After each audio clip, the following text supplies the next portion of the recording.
भारतीय जनता पार्टीचा उमेदवार म्हणून जेव्हा आम्ही लोकांच्या घरोघरी जातोय त्यावेळी लोक अनेक समस्या आम्हाला सांगत आहेत. अतिशय चांगला प्रतिसाद आम्हाला देत आहेत. ज्यावेळी महात्मा फुले नगर या ठिकाणी आम्ही गेलो त्यावेळी त्या ठिकाणी सुरू असलेल्या स्लम रिडेव्हलपमेंट जो प्रोजेक्ट आहे याबद्दल अनेक माहिती आम्हाला मिळालेली आहे.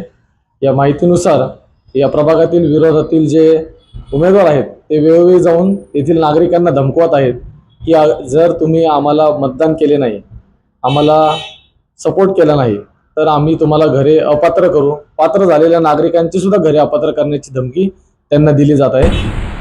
परंतु भारतीय जनता पार्टीने आमदार महेशदादा लांडगे असतील, शंकर भाऊ असतील, उमाताई असतील, अमित भाऊ असतील यांनी विश्वास दिलेला आहे सर्व नागरिकांना भेटून की या प्रकारची कोणतीही गोष्ट या ठिकाणी होणार नाही.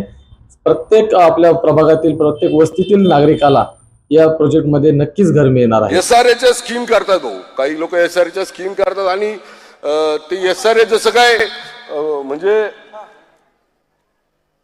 त्या एसआरए मध्ये राहणाऱ्या लोकांना असं धमकी देतात जसं काय ते गृह प्रकल्प यांनी म्हणजे यांच्या घरच्या जागेवर बांधलेत आणि त्या लोकांना सांगतात तुम्हाला घरं देणार नाही, अमुक देणार नाही, तमुक देणार नाही, आम्हाला मतदान नाही केलं तर. आणि इथला एक आहे या आजूबाजू याच परिसरातला एक आहे नेता, त्याला लय थोडस हे आहे की मी एसआरएचा बाप आहे, मी एसआरएचा बाप आहे, मी त्या एसआरए मध्ये जी घरं देईल तीच लोकांना भेटतील.